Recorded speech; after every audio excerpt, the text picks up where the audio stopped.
Alrighty guys, it's another day of practice. We just got down to the oval. Greg is setting up his new scopes and he'll fill you in on that because he was talking about that yesterday. So what we're going to do today is another head-to-head challenge. I got a challenge from one of the crew, Jono. So I don't know where he's from, whether he's in Australia or in America or wherever he is, but he's part of the crew and we're going to give him a go today. So as well, we have a massive funnel web issue. Oh, you've seen one. Yeah, massive funnel web issue. One funnel, massive. It was pretty big too. I might actually show you just for something to do because I am arachnophobic. Is that what it's called? Is that what it's called? Yeah, arachnophobia. Arachnophobia, fear of spiders. And, man, wait till you see this. Look at the size of that hole. That hole there. Oh shit, was that one? Oh no, it was a duck. Okay, one there, one there. There's a dirty big one up there that I seen him sticking his head out. I've seen him sticking his head out of this one out there that's in a hole there. They're absolutely everywhere today and I've never seen them stick their heads out of their holes. So I don't know what's going on today, maybe crazy weather or something like that. So we're going to get into this head-to-head challenge. 18 meters and he's called it inside X is 10. So that's going to be interesting. So we'll get into that and I'll let Greg fill you in on his new scope setup. Okay, as I said before, I'm really not happy with what I see. Your brain is an incredible piece of equipment. Your brain's the thing that makes your front hand jump when you think that you've done a low shot, and it does it before your actual mental thinking process stops it. Your brain just go up like that. Surely you've experienced that. That's how quick the brain is. It's like light speed. So if the brain can see better, if it can see the target better, you're going to make a better shot. And I've struggled. I tried the scope with the red fiber, or was it green fiber? And green sort of disappears on the gold when you put it on there. And outdoors it wasn't too bad, but indoors it was dreadful. I needed the light and all that kind of thing. So Jimi, who everybody knows is the reason for me being so successful, said I should try a 1 clarifier so I can see the pin. I mean, I don't care if the target's blurry, but I will have to see the pin. My brain needs to see the pin, right? And I was using a beiter scope with the pin stuck into the middle of the lens, and it was very blurry. And we did field last Sunday and I tried the black one and the red one and it's very hard to see. So I've gone back to what I've done here. I've refibered my scope. I've refibered my scope. Can you see that? I've refibered it with a 29 blue. I'm going to try blue because apparently blue on a black and yellow target or a black and coloured target, black-red target, you can see the blue better. And I'm going to be very tricky here, and I've left a lot of fibre, and what I'm going to do is I'm going to actually stick it into the light that I have and tape it into the light and then stick the light on here so I can just turn the light on. It'll go straight through the lens because when you get in the dark, or it's a real dark day when you're field shooting, you can't see the pin. And that's the reason for I reckon I get low scores in field because I just can't see the pin. But today what I'm going to do is I've got a 6x lens in here. I'm going back to a 1 clarifier and I know that'll sharpen it up. But I'm also going to try an 8x lens, and I've got a 1, 2 and a 3 clarifier, and I'm just going to find the best one for me. Everyone has different eyesight, so what you need to do is you need to get the 1, the 2 and the 3 clarifier and get a couple of different magnification lenses. Don't listen to what some other guy's using because he's got different eyesight to you. You've got to find the one that is going to suit you best. So I bought all the stuff, you've got to buy them all.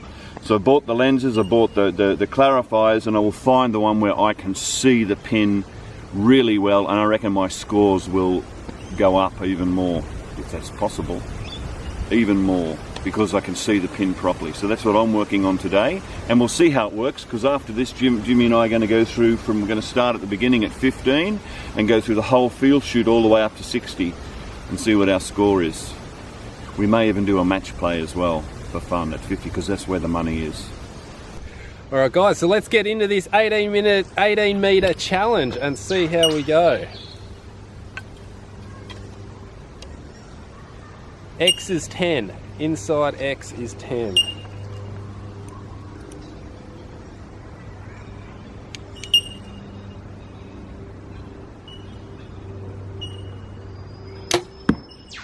X. Peanut.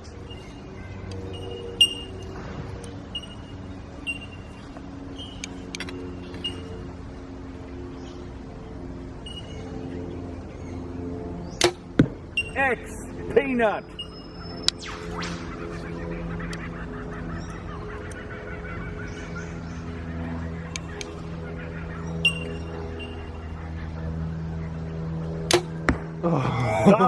Succotash. Into the sauce for a sausage roll. All right, Jimmy just started his shoot. Come and have a look at this. Man, this is an inside-out X. That's a peanut.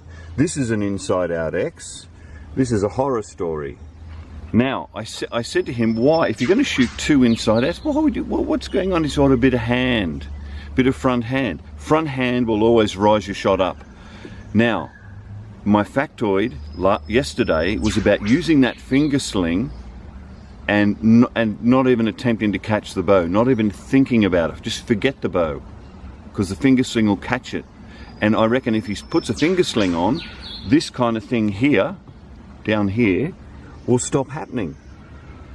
It's another aid in stopping that front hand from shooting up and getting an 8, because he could shoot peanuts all day, I'm sure he could. But we got to stop this. You can't have an 8, that's insane. All right, finger sling. For me. Yep. Okay, so Jono's first scores are going in. We have 10, 10, 8. Dirty stinking 8. Next end. Oh, it is. I am up by 1 point. Ooh. So. All right, one in hand. One in hand. So let's get into the next end and see how we go. All right, second end. Let's get into it. I have 1 point up, 27 to 28.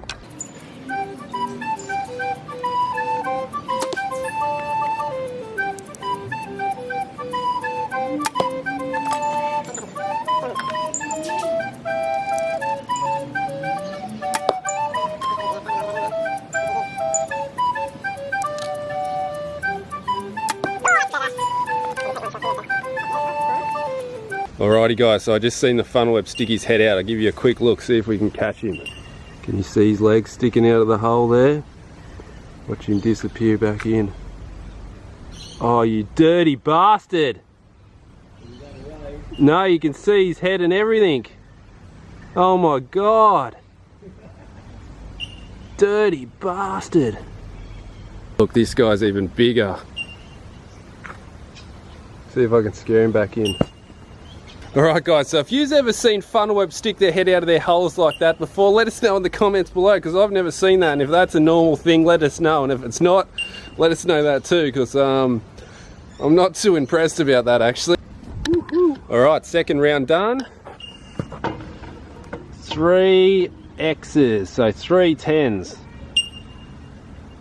So, Greg's little tip on not catching the bow, on not holding the bow, really helped out that one. Alrighty, round number 3, let's get into it.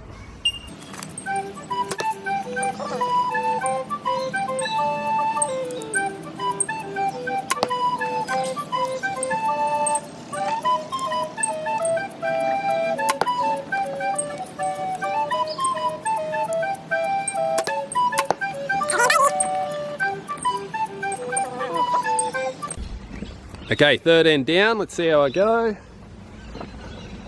10, 10, 9. Looks like I've got 10, 9, scraping on the arrow, 10. Alright, so let's put that in. Alright, fourth end.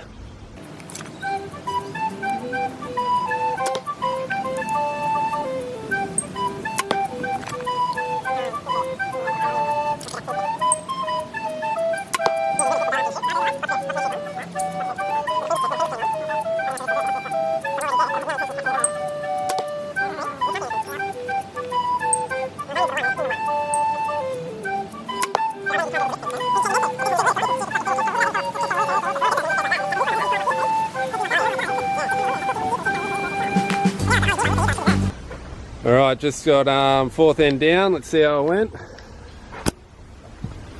I have just 10, 10, 10. Alright, let's put it in. Alright, fifth and final round. End. Let's get into it.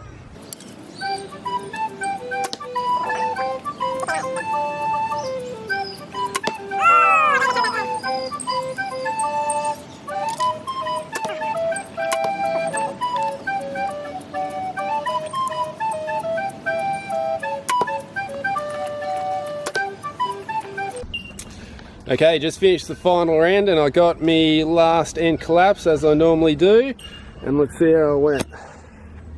So I dipped my toes in the sauce there, got a dirty 9, and then finished with a just X. Just an 9, X. 9, 10. So that is 9, 9, 10 to finish. Alright, so that's it done, and I won the match with 34 to 45. But let me just say, Jono has only been shooting 6 months, and for 6 months that is a really good score for an inside X10 count. So if make sure you add us and make sure you get into it, because we need some new faces for this game thing and this head-to-head app, this competition. So make sure you do it, get on there, get the head-to-head app, add me, Jimi Ellis, and shoot your round out so we can get some more faces happening into this thing. Alright guys, so make sure you hit the like button, hit all the other buttons, and I'll see you again tomorrow. Any final words, Greg? Not really. Just if anyone wants to challenge me, I'm here. Good luck to you.